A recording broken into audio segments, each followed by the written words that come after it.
E o Giro CBN segue agora com Carreiras e Lideranças.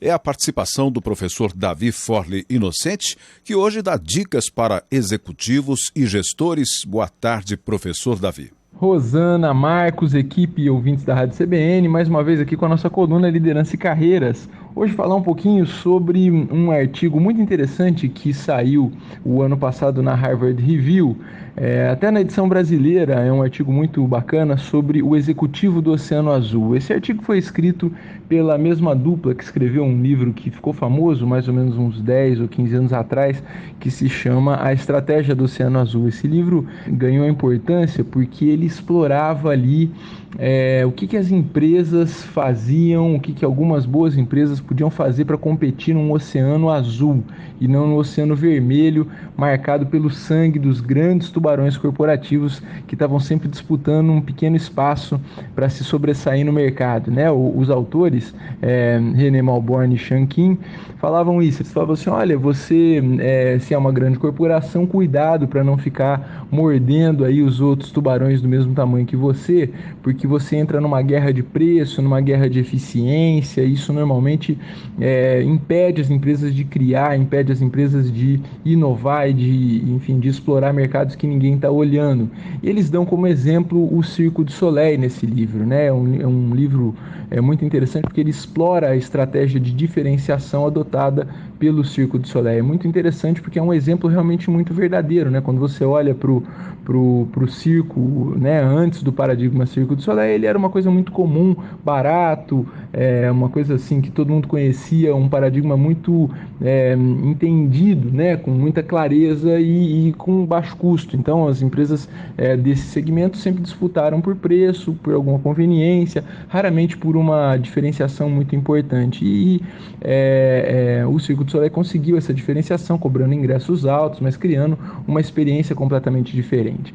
Essa mesma dupla, mais recentemente, escreveu esse artigo chamado Executivo do Oceano Azul, onde eles falam sobre as estratégias adotadas pelos grandes executivos que se diferenciam por adotar práticas que criam valor, que entregam valor para suas equipes e para suas empresas. Professor Davi, é possível então falar alguma coisa que os diferencia, o que eles fazem de diferente? Então, o que eles mostraram, né? Eles fizeram um estudo numa grande empresa para encontrar o centro da tese deles, mas essencialmente o que eles fizeram foi olhar para o seguinte aspecto, né?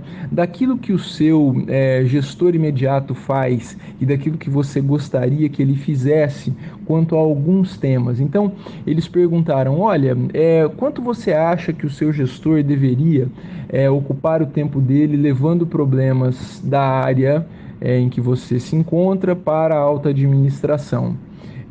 Eu acho que ele deveria usar o tempo dele de 0 a 10 apenas 2. E quanto ele faz isso? Na minha opinião, ele deve fazer isso 8. Muito bem. Quanto você entende que o seu gestor imediato deveria utilizar do tempo dele esclarecendo as estratégias da empresa e como a sua unidade pode contribuir para o atingimento dos resultados da estratégia da empresa? Eu acho que o meu gestor deveria fazer isso de 0 a 10, 8. E quanto ele faz? Bom, eu acho que o meu gestor faz isso número 2, no máximo, 3 talvez.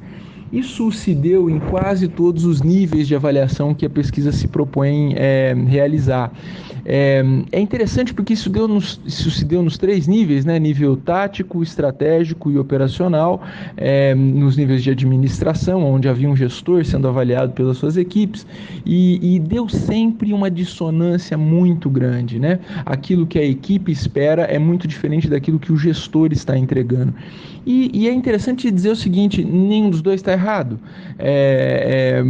Né, assim, o que está acontecendo é que está havendo uma absoluta falta de comunicação entre eles. Essa é a grande contribuição que eu, pelo menos, enxergo nesse achado, nesse artigo, né? Eles falam o seguinte, olha, cuidado, né? Assim, o que eu interpreto disso é cuidado, porque às vezes você acha que a tua equipe está entendendo que os passos que você está dando estão na direção correta e ela não está, e às vezes você acha que o teu gestor está fazendo uma coisa que ele não precisaria, e às vezes ele está. Precisa todo mundo sentar e conversar sobre esses aspectos, colocar todo mundo na mesma página. É isso aí, Pessoal, o Executivo do Oceano Azul, uma dica aí de leitura e de reflexão para todos nós. Uma excelente semana, construamos todos o nosso bom caminho. Um grande abraço. Davi Forli Inocente, professor de MBAs, participando aqui no Giro CBN. Uma boa tarde e uma excelente semana.